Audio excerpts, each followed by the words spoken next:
कहानी नीम का पेड़ और आखिरी फैसला।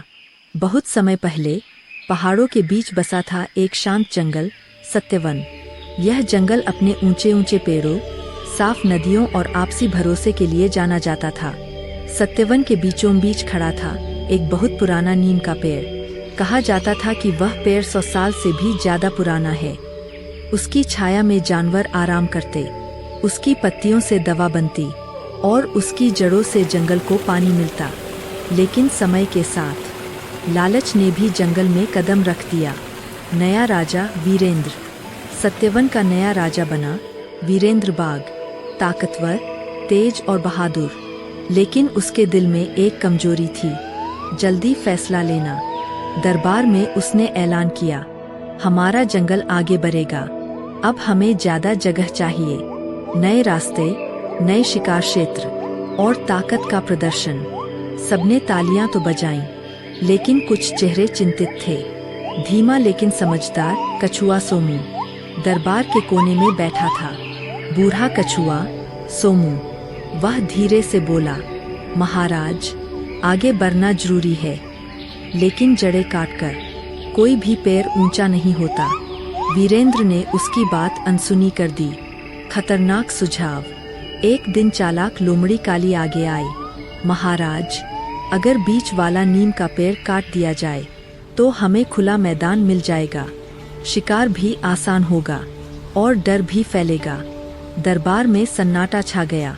नीम का पेड़ जंगल की आत्मा था, छोटी चिड़िया की पुकार। तभी एक छोटी चिड़िया, चुन्नी, फड़फड़ाते हुए बोली, महाराज, मेरा घोंसला वहीं है, मेरी माँ बीमार है, अगर पेड़ गिरा तो हम कहाँ जाएंगे? वीरेंद्र पल भर रुका, लेकिन फिर बोला, राजा को भावनाओं से नहीं, फैसलों से याद किया जाता है। पेड़ गिरा दिया गया। अगले दिन नीम का पेड़ काट दिया गया। धरती कांप उठी, पक्षी उड़ गए, छाया चली गई।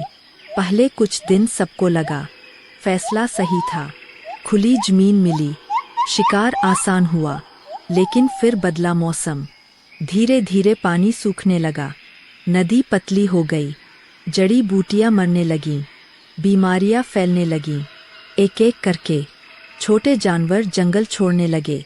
सच्चाई का सामना। एक दिन वीरेंद्र खुद बीमार पड़ गया। उसे वही दवा चाहिए थी जो नीम से बनती थी, लेकिन नीम तो अब सिर्फ याद था। सोमू की आखिरी बात। कछुआ सोमू धीरे धीरे राजा के पास आया।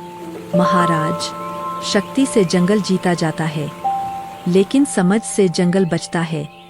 वाह! वीरेंद्र की आंखों में आंसू आ गए। मैंने जंगल नहीं देखा, सिर्फ अपनी ताकत देखी। नया बीज। राजा ने आदेश दिया, आज से हम उसी जगह नया नीम लगाएंगे, और जब तक वह बड़ा नहीं होता, कोई भी फैसला जल्दबाजी में नहीं होगा। सब जानवर एक एक बीज लेकर आए। अंत सालों बाद एक छोटा नीम फिर खड़ा था। पूरे जंगल ने सीखा, जो हमें छाया देता है वही हमें बचाता है।